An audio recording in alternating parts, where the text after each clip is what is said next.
ရှင်ကိုယ်တော်တိုင်မှလွန်ဆန်းနိုင်ခြင်းလုံးဝမရှိပါအဖြစ်ပြမတည်မြဲခြင်းကခုမြင်ခုပြောင်းနေညာမရှောင်ပါခင်မီတွေ့နောင်မြင်လေခွေနဲ့တည်သမုဒိယသစ္စာစင်ရင်စာကထားပါမြင်မာမရဏတရားကို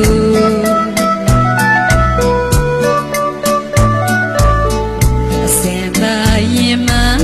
ရှင်မြတ်ဘုရားကိုဤပွားကဒါနသီလဘဝကူရိတ်ခာမလွန်ခင်ယူပါတန်မြာအလားလဲသာ၍အပြန်လန်းလေးလာနိုင်ကြစေသာ